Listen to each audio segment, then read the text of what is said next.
Electric potential due to dipole, ये हमारे पास torque है जिसका चार्ज Q1 और Q2 है।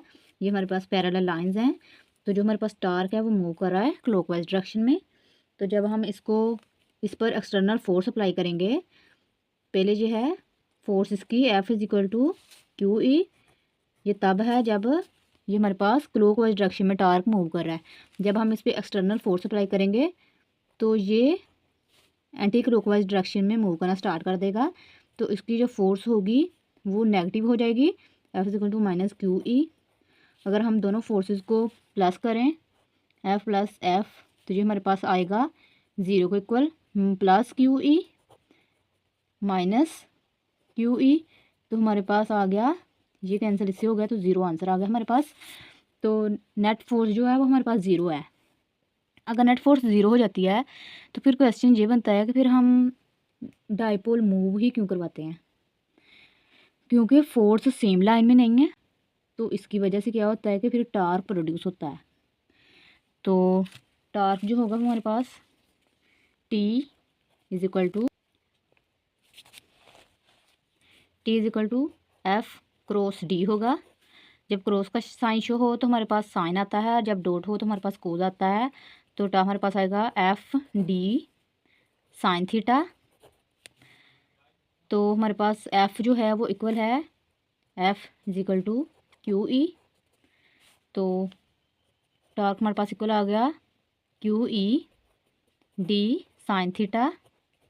तो हमारे पास जो QD होता है वो इक्वल होता है P के। तो हमारे पास PE sin थीटा आ गया। हमारे पास जो टार्क होता है उसका काम होता है कि हमने जो डाइपोल है उसको फील्ड के पैरेलल लाइन में लाना है। तो डाइपोल क्लॉकवाइज मूव करता है या एंटी क्लॉकवाइज मूव करता है, ये हमारे पास डिपेंड करता है एंगल थीटा पे, जिसको हम यहाँ पर शो करेंगे। जब हमने एक्सटर्नल टार्क अप्लाई किया तो फिर इसके अगेंस्ट हमें वर्क भी करना पड़ा। तो वर्क को हम शो करेंगे W=FD। इस वैल्यू को डिफरेंशिएट करते हैं तो हमारे पास DW आ गया। तो फोर्स क्या होगी T एक्सटर्नल फोर्स और D क्या हो गया D थीटा।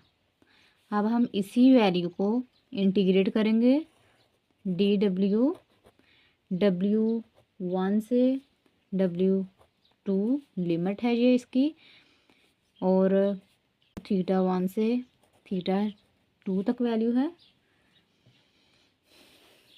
तो हमारे पास T एक्सटर्नल D थीटा, ये हमारे पास किसके इक्वल है PE sin थीटा के।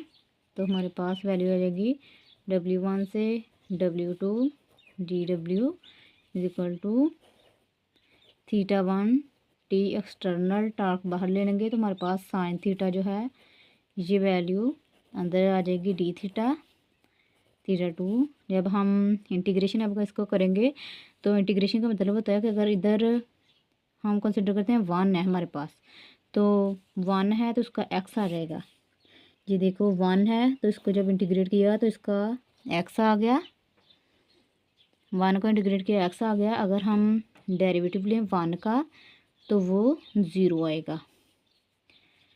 तो हमारे पास आ गया W1 W2, ये दोनों लिमिट्स हैं इसकी T एक्सटर्नल।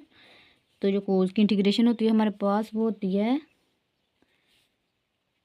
कोस की इंटीग्रेशन होती है हमारे पास साइन, और साइन की इंटीग्रेशन होती है हमारे पास माइनस कोस।